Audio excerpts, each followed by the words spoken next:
जय श्री कृष्णा दोस्तों। आज आगे चलेंगे गीता के अंदर। आज से स्टार्ट करेंगे और सबसे पहले तो आप सभी को हैप्पी नवरात्रा। तो स्टार्ट करते हैं आज से।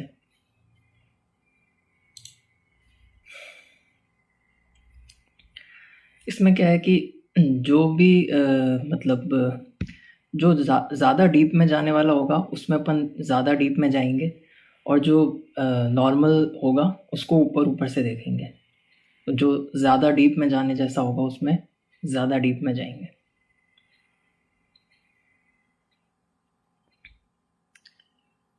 तो ये स्टार्ट कर रहे हैं यहाँ से लेखक के प्रति। यथार्थ गीता के लेखक एक संत हैं जो शैक्षिक उपाधियों से संबद्ध न होने पर भी सद्गुरु कृपा के फल स्वरूप ईश्वरीय आदेशों से संचालित हैं। अब ये कह रहे हैं कि जो इसके जो लेखक हैं यानी कि अड़गड़ानंद जी महाराज हैं, वो शैक्षिक उपाधि यानी कि जैसे MBA है, MCOM है, ये जो आजकल जो जितनी भी एक एजुकेशन सिस्टम की जो हायर डिग्रीज हैं वो सब उनके पास नहीं है। इतना उनके पास शिक्षा का अनुभव नहीं है, तो इतनी शैक्षिक उपाधियों से वो संबद्ध यानी कि वो सब उनके पास नहीं है। ये थोड़े से डिफिकल्ट शब्द हैं। तो उसके बावजूद भी सद्गुरु कृपा के फलस्वरूप, अब ये क्या चीज़ है, सद्गुरु कृपा क्या चीज़ है। अब आप नॉर्मल, हम लोग क्या सोचते हैं कि अब नॉर्मल राइटिंग होती है, पर ये सद्गुरु कृपा के फलस्वरूप। अब आप जब इसकी यथार्थ गीता में आप देखोगे कि किस तरह से शब्द लिखे हुए हैं, तो आपको ये लग नहीं पाएगा कि ये शैक्षिक उपाधि इनके पास नहीं। आपको कहोगे यार इतनी शानदार तरह से लिखा हुआ कोई कैसे बिना उसके लिख सकता है। लेकिन ये कह रहे हैं कि ईश्वरीय आदेशों से संचालित और सद्गुरु कृपा, यही होती है सद्गुरु की कृपा। अब प्रॉब्लम क्या होगी ना कि हम जो आजकल के जो आधुनिक सो कॉल्ड, हम मानेंगे नहीं कि ये ऐसा भी कुछ होता है कि ये जो फालतू की चीज़ होती है, ये सब नहीं होता। क्या होता है ये सद्गुरु कृपा, यानी कि अनुभव में ये किस तरह से होता है। अब ये मैं भी आपको समझा नहीं सकता, ये आपके साथ घट सकता है लेकिन आप इसको समझ नहीं सकते अपनी बुद्धि से, लेकिन ये चीज़ होती है। अब इसमें मैं क्या कहूँगा ना, इसमें एक थिंक एंड ग्रो रिच है, एक बुक है, अगर आपने पढ़ी हो, नहीं तो आप पढ़ना, बहुत ही अच्छी बुक है। उसमें क्या है लिखा है, एक जगह पे एक डायलॉग आता है, उसमें वो बोलते हैं कि जो अमेरिकी मतलब जो लोग हैं वहाँ पर, जो कॉलेज था, तो वहाँ पर एक चाइना से एक व्यक्ति आता है पढ़ने के लिए। तो उधर एक बार क्या होता है, एक मतलब उनका जो अमेरिकी कॉलेज का जो प्रिंसिपल है वो जाता है उनके पास। तो वो पूछता है कि भाई आपको हमारे यहाँ पर सबसे जो वो है वो क्या लगा, सबसे एक अलग चीज़, डिफरेंट चीज़ क्या लगी।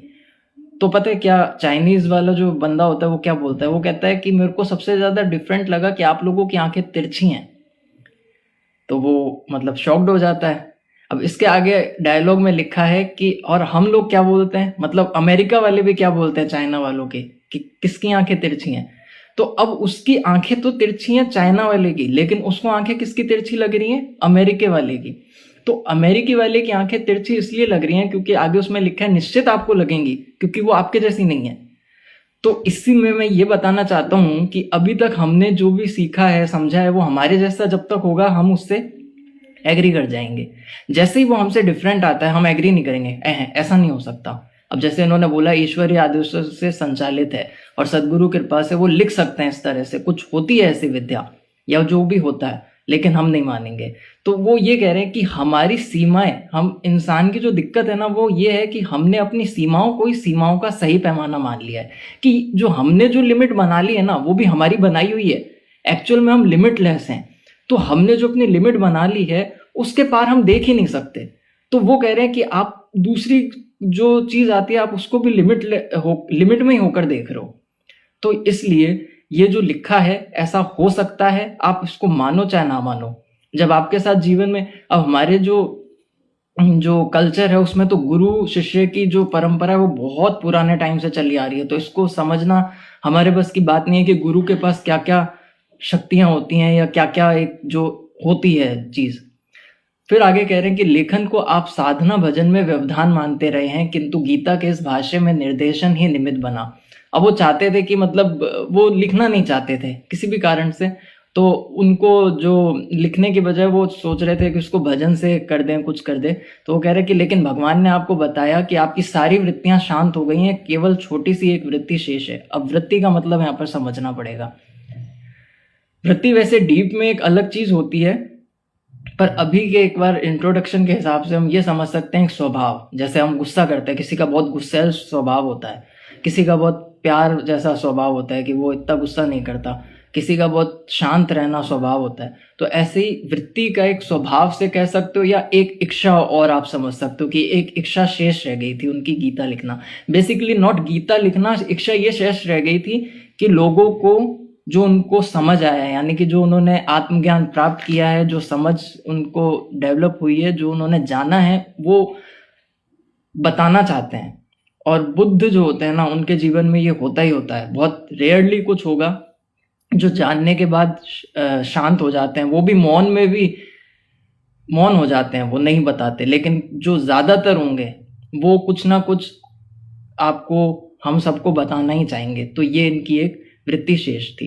तो आगे यही बता रहे हैं, पहले तो स्वामी जी ने इस वृत्ति को भजन से काटने का प्रयत्न किया, किंतु भगवान के आदेश का मूर्त स्वरूप है यथार्थ गीता। लेकिन फिर उन्होंने भगवान के आदेश का पालन करते हुए इस गीता को लिखा। भाष्य में जहाँ भी त्रुटि होती भगवान सुधार देते थे। ये मैंने बताया ही कि एक होता है, किस तरह से अनुभव में बताया जाता है, लिखते लिखते उनको जो भी होता होगा तो वो त्रुटि हो नहीं पाती होगी। त्रुटि यानी ये देखो मैं बोल नहीं पा रहा, इतने तीखे शब्द हैं। तो जो गलती है बेसिकली वो नहीं हो पाती थी, या होती थी तो वो सुधार देते। स्वामी जी की स्वांतः सुखाय, यह कृति स्वंतः सुखाय बने, इसी शुभकामना के साथ प्रकाशक की ओर। ठीक है, ये इंट्रोडक्शन। अब आते हैं मेन स्टार्ट से। श्री कृष्ण जिस स्तर की बात करते हैं, क्रमशः चलकर उसी स्तर पर खड़ा होने वाला कोई महापुरुष ही अक्षरशः बता सकेगा कि श्री कृष्ण से ने जिस समय गीता को उपदेश दिया था उस समय उनके मनोगत भाव क्या थे। अब ये देखो, हम क्या कहते हैं, अब इसमें बिलीव टूटने वाली बात आ गई। हम कहते हैं भगवान है, कृष्ण भगवान है। ये बात मैं ये नहीं कह रहा कि कृष्ण भगवान नहीं है, पर कृष्ण भगवान आगे खुद कह रहे कि आप भी भगवान हो। ऐसे ही ये इसमें बता रहे हैं कि श्री कृष्ण जिस स्तर की बात करते हैं, क्रमशः चलकर उसी स्तर पर, यानी कि उसी लेवल पर खड़ा होने वाला कोई महापुरुष, जो श्री कृष्ण बात कर रहे हैं ना पूरी गीता में, ऐसा नहीं है कि वो हम लोग समझ सकें, कोई भी नॉर्मल बंदा नहीं समझ सकता। क्यों? क्योंकि वो जिस लेवल पर खड़ा होकर के देख रहे हैं वो लेवल बहुत ही डिफरेंट है, या ये कह सकते हैं लेवल जहां पर सारे लेवल खत्म हो जाते हैं वो है। ये चीज बहुत अजीब लगेगी कि वो सारे लेवल ही पार कर गए। हम लेवल्स में चल रहे हैं, कोई माइंड के लेवल पे चल रहा है, कोई बॉडी के लेवल पे चल रहा है, कोई इमोशंस के लेवल पर चल रहा है, पर वो सारे ही लेवल पार कर गए। उस लेवल से खड़े होकर के वो कुछ कह रहे हैं, यानी कि उनकी जो दृष्टि है वो कोई महापुरुष ही समझ सकेगा। और महापुरुष भी कौन? जो उनके स्तर पर एट दैट लेवल, यानी कि अब इसको ऐसे समझो, मतलब जो प्रकृति के ही पार चला गया।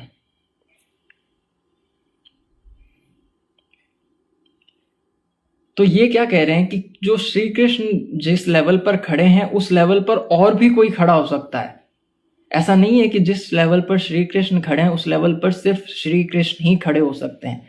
और कृष्ण भगवान खुद आगे भी बोलेंगे कि ये गीता मैं दे ही इसलिए रहा हूं ताकि तुम भी उस लेवल पर आओ, क्योंकि एट द एंड सबका लेवल यही है जिस लेवल पर मैं खड़ा हूं, उस लेवल पर नहीं जिस लेवल पर तुम हो। यानी कि तुम अपने आप को जिस लिमिट्स में बांधे हुए हो वो तुम्हारी एक्चुअल लेवल नहीं है, वो तुम्हारा एक्चुअल स्वभाव नहीं है, वो तुम्हारा एक्चुअल नेचर नहीं है। जिस लेवल पर मैं खड़ा हूं उसी लेवल का तुम्हारा भी नेचर है। तो ये कह रहे हैं। लेकिन हम कहते हैं कि भगवान है, कृष्ण भगवान है, हम तो साधारण से इंसान हैं। ऐसा नहीं है। कोई भी इंसान, इनफैक्ट कोई भी जानवर, पूरी प्रकृति, वो सब परमात्मा है, वो सब कृष्ण ही है, वो सब बुद्ध ही हैं, अलग कुछ भी नहीं है। इसी को अद्वैत कहते हैं। ये जो हमारा दिमाग का जो एक कीड़ा होता है ना, बांटने वाला, एक और एक अलग अलग बांटने वाला, मैं ऐसा वो वैसा, मैं और तू, ये जो कीड़ा है ये हमारे दिमाग का ही है। एक्चुअल में यहाँ पर जो पहुंच जाता है उसको समझ आता है कि कुछ भी अलग नहीं है, पूरा संसार, पूरा ब्रह्मांड एक ही, कहते हैं ना हर चीज अलग अलग है पर एक ही माला में गुथी हुई है, और वो माला वो आप ही हो, वही परमात्मा है। अब ये कह रहे हैं श्री कृष्ण ने जिस समय गीता का उपदेश दिया था उस समय उनके मनोगत भाव क्या थे। मनोगत भाव, अब भाव क्या है, अब जैसे कि अभी मैं आपसे बात कर रहा हूँ तो अभी मेरा भाव क्या है, नॉर्मल भाव है मेरा।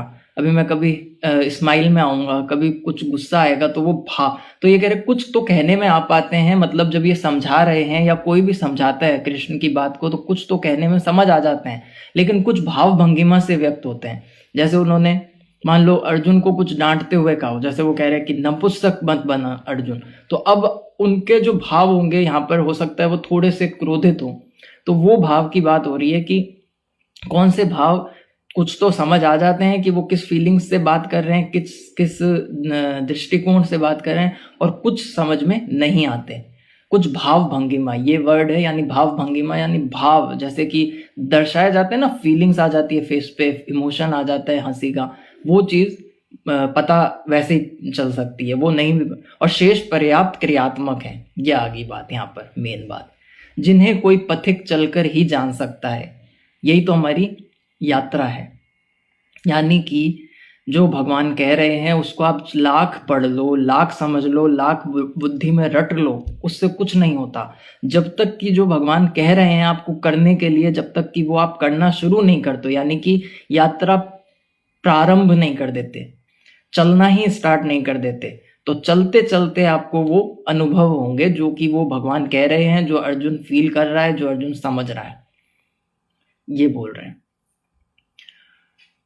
और जिस स्तर पर श्री कृष्ण थे क्रमशः चलकर उसी अवस्था को प्राप्त महापुरुष ही जानता है कि गीता क्या कहती है। ये जो हम सोचते हैं ना कि हमें गीता समझ आ गई, गीता समझ आ गई, हमें नहीं समझ आती है, हमें नहीं समझ आ सकता। क्यों? क्योंकि मैंने पहले ही दिन में बताया था कि हम अपने बिलीव्स, अपनी बिलीव्स की पट्टियां लगा करके देख रहे हैं, वो कि नहीं दिख सकता।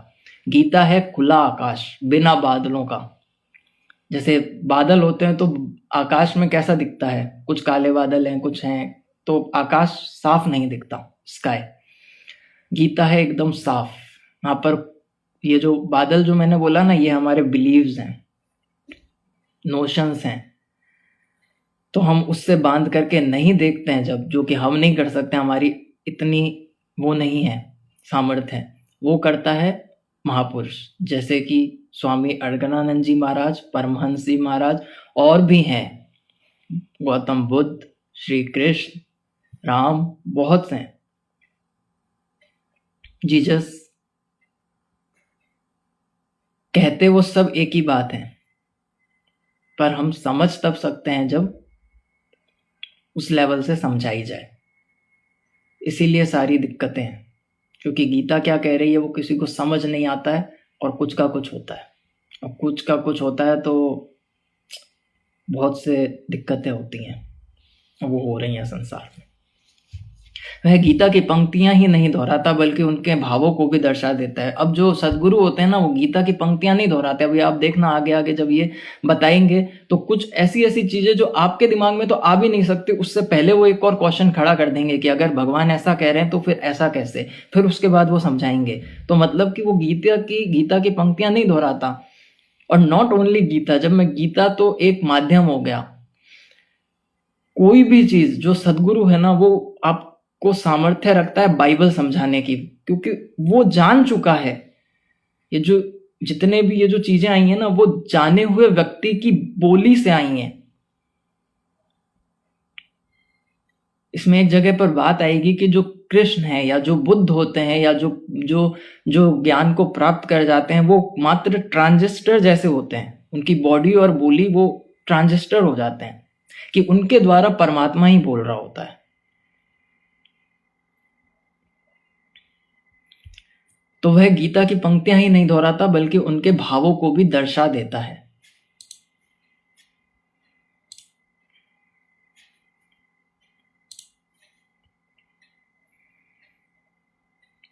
मैं टाइमर लगाना भूल गया। क्योंकि जो दृश्य श्री कृष्ण के सामने था वही उस वर्तमान महापुरुष के समक्ष भी है, इसलिए वह देखता है, दिखा देगा, आप में जागृत भी कर देगा, उस पथ पर चला भी देगा। अब ये समझने जैसा है, क्या देखते हैं श्री कृष्ण? वो जो सामने महाभारत का क्षेत्र है वो, ये उस देखने वाले की बात नहीं हो रही है, वो देखना नहीं हो रहा है, ये नजर की बात हो रही है, नजरिए की बात हो रही है। जब इनफैक्ट जैसे जैसे हमारा नजरिया भी चेंज होने लगता है ना, तो वेदों में एक बात कही है कि यथा दृष्टि तथा सृष्टि, तो सारा संसार ही बदलने लग जाता है। जैसे जैसे नजर बदलती है वैसे वैसे सामने सब कुछ बदलने लग जाता है। तो यहाँ पर जो बात हो रही है श्री कृष्ण के जो सामने था, उस दृश्य की बात हो रही है। अब सोचो, ये कह रहे हैं कि जो उनके सामने था वही वर्तमान महापुरुष के समक्ष भी है। तो क्या उनके सामने तो था महाभारत का कुरुक्षेत्र, अर्जुन, तो क्या आज आज जो होंगे महापुरुष उनके सामने ये हो सकता है? नहीं है। यानी कि सिंबल्स में बात हो रही है। उनके सामने थी नजर, नजरिया। वो जिस तरह से प्रॉब्लम्स को देखते थे, वो जिस तरह से पूरी सृष्टि को देखते थे, वो जिस तरह से एक इंसान को देखते थे, कौन? कृष्ण। अब आगे ये भी समझना होगा कि कृष्ण भगवान है क्या उस समय पे। वो ही महापुरुष के सामने भी होगा, आज के महापुरुष के सामने वो ही नजर होगी, वो उसी तरह से देखेगा। बस आप में भी थोड़ी सी एक अगर नजर हो तो आप भी समझ जाओगे। जो कि मैं फिर कहूंगा, वो नजर भी कौन देने होता है? वो नजर भी आती है सदगुरु के आने से। सदगुरु का मतलब यहाँ पे जो बुद्ध है, मैं बार बार बता चुका हूं, जो जान चुका है सत्य को। और एक और चीज जो हम सोचते हैं ना कि भगवान एक ही समय में थे, समकालिक गुरु, यानी कि जो जानता है वो हर समय होता है। कोई समय ऐसा नहीं है जहां पर एक इंसान ऐसा ना हो जो सत्य को जानता है, जो सत्य में गड़ा हुआ है पूरी तरह से। कोई समय ऐसा नहीं है। हर साल, हर युग, अब युग भी मतलब वो युग नहीं जो सतयुग, त्रेता, द्वापर, उसका तो एक अलग ही मीनिंग है। यानी कि हर आने वाले टाइम में एक ना एक ऐसा इंसान होता है जो जानता है। बस दिक्कत यह है कि हम उसे पहचान नहीं पाते, क्योंकि वो हमारे ही जैसा दिख रहा होता है। अब आप भगवान श्री कृष्ण को आज हम पूछते हैं, आज हम उनकी पूजा करते हैं, लेकिन उस टाइम पे हम, आपने नाटक में भी तो देखा होगा, सीरियल्स में, वो कृष्ण भगवान को लोग कैसे समझते थे? नहीं समझ पाते थे ना। मतलब लदे हुए होते थे वो सोने से। द्वारकाधीश यानी कि राजा, एक नॉर्मल इंसान जैसे ही, मतलब कि सबके ही जैसे दिखते थे, कुछ अलग नहीं दिखता था उनमें। कोई कोई समझ पाता था, हर कोई नहीं समझता था। तो आज भी महापुरुष हैं, उस दिन भी थे, हर दिन होते हैं और हर समय में होंगे। एक महापुरुष हमेशा होता है अपने शिष्यों के लिए। तो दृश्य क्या होता है? दृश्य बेसिकली ये होता है कि उसके सामने सब कुछ इक्वल हो जाता है। कुछ अच्छा, बुरा, सही, गलत, इन सब से जो पार निकल जाता है ना, वो देखते हैं श्री कृष्ण। भगवान कृष्ण ये देखते हैं, ये जो हमारे जो दिमाग में अटका हुआ रहता है ना, सही गलत, अच्छा बुरा, मैं तू, इन चीजों से परे निकले हुए हैं। और जो निकल जाता है वो फिर इसी तरह से देखता है, और फिर वो प्रॉब्लम्स का जो सॉल्यूशन होता है ना, वो एकदम इक्विवेलेंट, सम्यक जिसको कहते हैं। और वो दोनों, मान लो कोई दो जगह, दो उनकी लड़ाई हो रही है, तो वो ना इस साइड होता है ना इस साइड होता है, और वो इस साइड भी होता है और वो इस साइड भी होता है। वो दोनों ही साइड होता है, और दोनों ही साइड से देख सकता है कि कौन सही है कौन गलत है। वो इतना इक्वल हो जाता है, उसमें कोई वो नहीं रह जाता कि पक्षपात नहीं रह जाता। उस नजर की बात हो रही है। और ये तो मैंने सिर्फ एक एग्जाम्पल दिया, उसके सामने पूरी पूरी मतलब प्रकृति में कोई भेदभाव नहीं रह जाता। जैसा एक फूल है वैसे ही एक घास है, जैसा एक पेड़ है वैसे ही आप हो, जैसा एक जानवर है वैसे ही आप हो, क्योंकि सबके अंदर वो एक परम तत्व को देख लेता है। उसी को परमात्मा कहते हैं।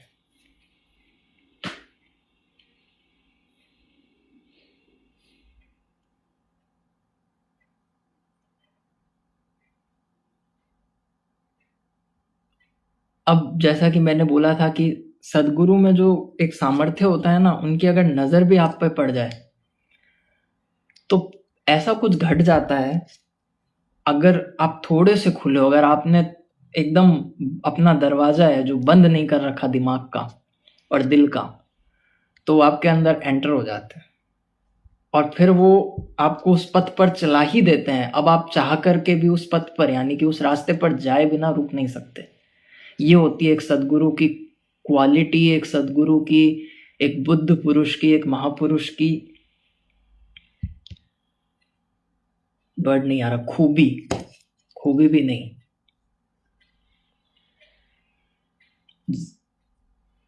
नहीं आ रहा, यही होती है उसकी एक क्वालिटी। तो इसलिए वह देखता है, आपको दिखा भी देगा उस सत्य को और आप में जागृत भी कर देगा और कर देता है, कर ही देता है। हो जाता है आपके अंदर कुछ चेंज, आपको नहीं समझ आता कुछ समय तक, लेकिन फिर वो धीरे धीरे धीरे धीरे समझ आता है। फिर आपको ये भी समझ आता है कि किसके कारण हुआ था, कौन है सद्गुरु। अंदर से एक अंतर्मन से एक आवाज़ आती है, एक दिल से एक आवाज़ निकलने लग जाती है कि यही है वो। पूरी दुनिया को वो एक नॉर्मल इंसान लग सकता है, लेकिन आपको दिखता है कि यार ये है, इनमें ही है कुछ। क्यों? क्योंकि वो आपको, मैंने कहा ना, दलदल से खींच करके बाहर निकाल देते हैं। तो आपको समझ आ जाता है एक टाइम पर कि निकाल दिया है। और जब आप दलदल में फंसे हो तो तब भी आपको समझ आ रहा होता है कि कैसे फंसे हुए थे आप। तब नहीं मतलब तब नहीं पता पड़ता है जब आप दलदल में फंसे हुए होते हो। और वो दलदल क्या है, वो यही, थोड़ा सा आगे जाके देखेंगे क्या है। संसार का समझ लो। अब वो भी संसार का क्या है ना, हमने बहुत कुछ सुना हुआ है, संसार मोह माया, ये वाला दलदल नहीं है। ये मोह माया, ये तो कहने के वर्ड्स हो गए। एक्चुअल में मोह माया का मतलब क्या है? मोह माया तो संसार को छोड़ छाड़ के चले जाओ, ये नहीं है इसका मतलब। आप पर संसार हावी नहीं होता है, ये है इसका मतलब। दलदल में आप जब होते हो तो वो दलदल आप पर हावी है, और दलदल से बाहर जब निकल जाते हो तो अब आपको चलना आता है उसमें।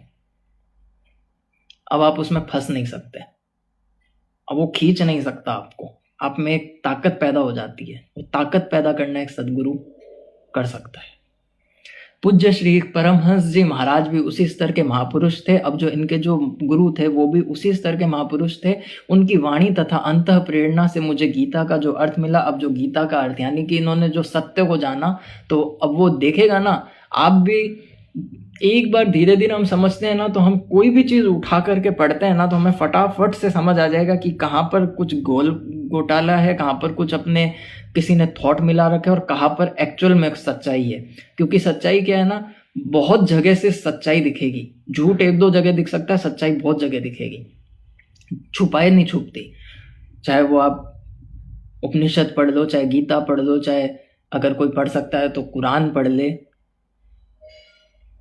और कोई योग दर्शन पढ़ ले, कोई ब्रह्म सूत्र पढ़ ले, उसमें सब में आपको वो चीज़ दिखने लग जाएगी जो इसमें है। यानी कि जो जानता है वो समझने लग जाता है, जिसने जानने वाले से कुछ समझा है। तो उसी का जो अर्थ मिला, उसी संकलन का नाम है यथार्थ गीता।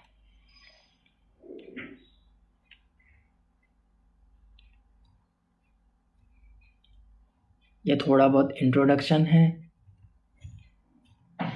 ज़्यादा कुछ नहीं है। ये टर्म्स वगैरह हैं, कुछ टर्म्स इन्होंने समझाई हुई हैं। उसके बाद ये चीज़ देखने लायक है।